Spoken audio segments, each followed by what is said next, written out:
Multifamily Mindset Podcast. Think bigger.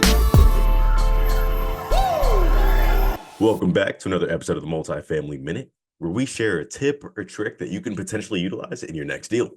I'm your host, Kyle Brown, and today we're going to break down a topic that often comes up in deal negotiations, but might not be fully understood: the difference between a seller credit and simply lowering the purchase price. Understanding these two concepts can make a big difference in how you approach a deal, so let's just jump right in. So let's start with the basics. When you're negotiating a deal, sometimes you run into a situation where there are repairs needed and maybe some closing costs the buyer doesn't want to eat entirely. So this is where seller credits come into play. A seller credit is when the seller agrees to give the buyer a certain amount of money at closing, typically to cover costs like repairs, closing costs, or other fees. But on the flip side, you might also just negotiate a lower purchase price on the property. That means the seller's agreeing to drop the price that you're paying for the property up front. Now, you might be thinking, Kyle, what's the difference between when they're getting a $20,000 credit and just lowering the purchase price by $20,000? Well, they're not the same, and here's why. So let's start with seller credits. A seller credit reduces the amount of cash you need to bring to the closing table. This is important, especially if you're on a tight cash budget or you're trying to minimize upfront expenses.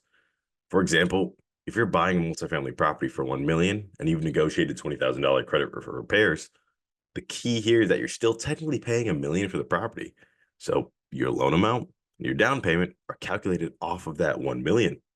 But at closing, the seller is essentially giving you $20,000 to cover up some of those upfront expenses. This can be super helpful when you want to preserve cash for things like renovations or improvements, which is something we all need to think about when we're buying value-add properties, right? Now, on the other hand, lowering the purchase price directly affects the financing and the amount that you're borrowing. So if the seller agrees to drop the price from $1 million to $980,000, that means your loan and down payment are both going to be based off of $980,000 instead of $1 million. And this has long-term benefits because with a lower purchase price, you'll have lower monthly payments, lower interest costs, and it could improve your loan terms because your loan to value ratio is lower. Let's not forget, this also means less interest paid over time, so potentially even better cash flow, especially when you're holding the property for years. So while you won't get that immediate $20,000 cash in hand for closing cost repairs, you might be saving in the long run. So which one's better? Well, as you probably heard on tons of different calls, it always depends. If you need to preserve cash for other uses like renovations, reserves, or even other investments, a seller credit might be the better option. It gives you more flexibility, especially if you're looking to fund immediate improvements that can increase the property's value. But if you're looking to improve your financing terms, reducing your interest over time or increasing your overall cash flow by lowering your monthly payments, then negotiating a lower purchase price could be the smarter play. In multifamily deals, especially with the value-add properties, cash management is critical.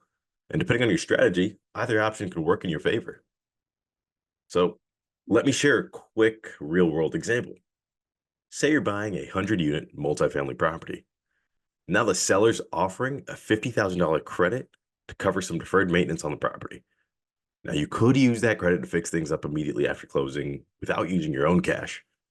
But if you're thinking long-term and prefer lower monthly payments, negotiating a lower purchase price by that same $50,000 might make more sense.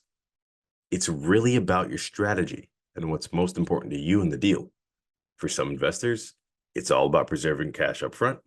For others, it's about total cost over time. So to wrap this up, seller credits and lowering the purchase price are two different tools you can use when negotiating a deal. Seller credits help with upfront cash flow and immediate expenses while lowering the purchase price, and it benefits you in the long run by reducing your loan and monthly payments.